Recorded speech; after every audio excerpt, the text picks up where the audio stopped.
Ya, Bismillahirrahmanirrahim. Assalamualaikum warahmatullahi wabarakatuh. Saya Muhammad Fadil Rahman dari kelompok 9 TTKI Teknik Perminyakan 2025. Di sini saya akan menjelaskan mengenai karya tulis ilmiah yang kami buat yang berjudul Implementasi IoT dan Big Data dalam meningkatkan standar keamanan area operasional onshore. Nah, di dalam karya tulis ilmiah ini, kami susun sebagaimana mestinya untuk memenuhi tugas mata kuliah Bahasa Indonesia di Fakultas Teknik Pertambangan dan Perminyakan Institut Teknologi Bandung. Nah, yang pertama saya akan bahas adalah mengenai latar belakang. Industri pengeboran minyak ini, kita tahu onshore atau yang di darat, ini punya risiko kerja yang sangat tinggi. Seperti contohnya kita bisa lihat ada kejadian seperti kebocoran gas, alat yang gagal fungsi, hingga terjadinya kecelakaan kerja. Nah, yang kita tahu, data dari CDC ini menunjukkan bahwa angka kematian di industri ini bisa mencapai 25 per 100 ribu pekerjanya, yang mana ini sangat jauh di atas rata-rata pekerja biasa. Nah, disinilah IoT dan Big Data ini punya peran yang sangat penting, di mana keduanya ini bisa membantu mendeteksi bahaya lebih cepat dan akurat, sehingga kecelakaan bisa kita cegah lebih dini. Untuk rumusan masalah dan tujuan, dari latar belakang tadi kan kita bisa rumuskan bahwasannya ada dua pertanyaan utama yang akan kami jawab di karya tulis ilmiah kami.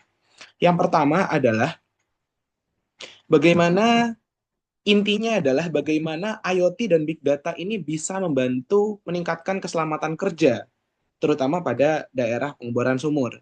Lalu yang kedua, apa saja sih tantangan dalam penerapannya?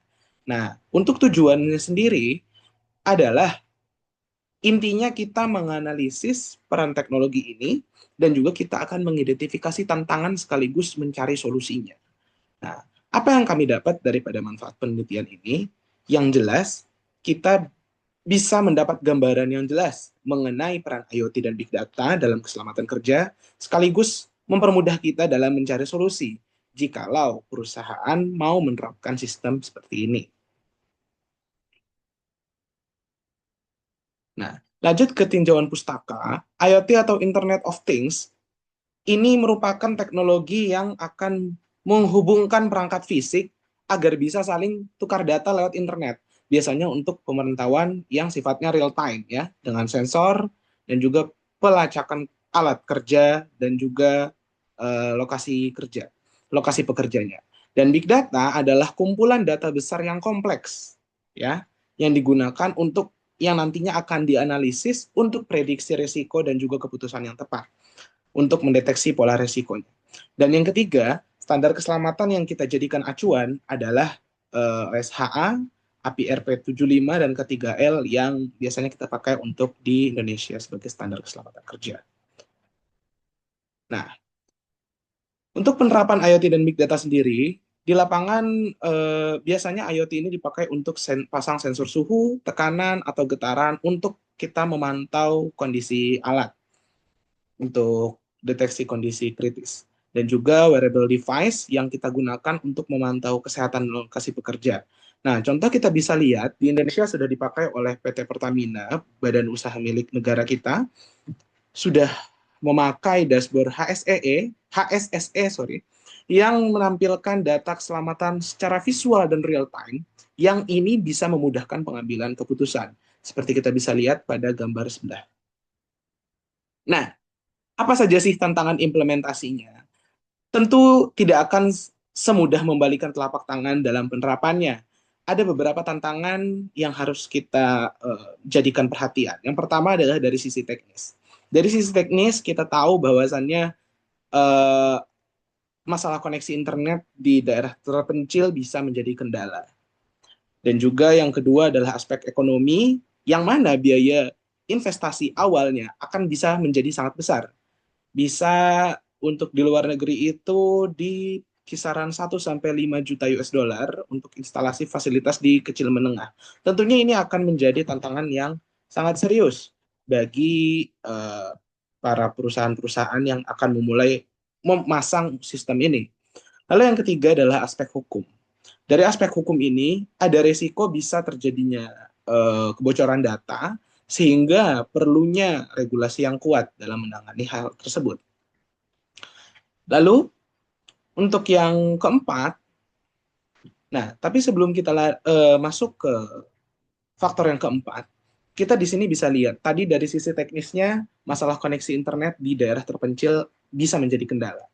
Nah, di sini kita bisa lihat bahwasannya di Amerika sendiri, Amerika Serikat yang merupakan negara maju yang dimana biasanya menjadi acuan bagi kemajuan sebuah negara, itu masih ada beberapa wilayah yang belum terjangkau oleh koneksi internet. Kita bisa lihat yang di sebelum terkena titik-titik biru, yang masih putih wilayahnya, nah itu merupakan wilayah yang masih belum terjangkau oleh koneksi internet. Apalagi di negara-negara lain yang notabene tidak semaju Amerika Serikat. Akan sangat mungkin terjadi kesenjangan koneksi internet di daerah tersebut. Yang keempat, ada aspek organisasi. Aspek organisasi ini kita lebih melihat di kekurangan SDM yang belum memahami teknologi ini. SDM-nya kami belum siap, sehingga ada gap skill di sini. Di sini ada visualisasi data, bahwasannya ini yang kami cantumkan di sini adalah skill-skill yang kita perlukan untuk menghadapi digitalisasi. Tapi pada faktanya, kita memerlukan angka dengan garis kuning, sedangkan yang masih memenuhi itu hanya masih di garis hitam. Artinya gapnya ini masih sangat jauh atau jaraknya. Lalu yang kelima ada aspek budaya. Yang aspek budaya ini kita definisikan seperti contohnya mindset pekerja tradisional. Jadi biasanya banyak pekerja yang masih lebih nyaman memakai sistem manual daripada teknologi yang baru. Seperti itu. Lalu apa sih solusi dan saran yang kami ajukan di karya tulis ini? Pertama, adanya pelatihan SDM. Jadi kerjasama antara akademisi dengan penyedia teknologi. Jadi perusahaan juga harus investasi jangka panjang untuk pelatihan SDM agar bisa siap untuk menghadapi dunia digital yang begitu luar biasa derasnya arus digitalisasi. Lalu yang kedua, kita juga harus perkuat lagi sistem keamanan data kita secara bertahap. Dan misalnya seperti inskripsi atau autentikasi ganda. Lalu yang ketiga, penerapan yang mana bisa kita lakukan secara bertahap lewat pilot project misalnya.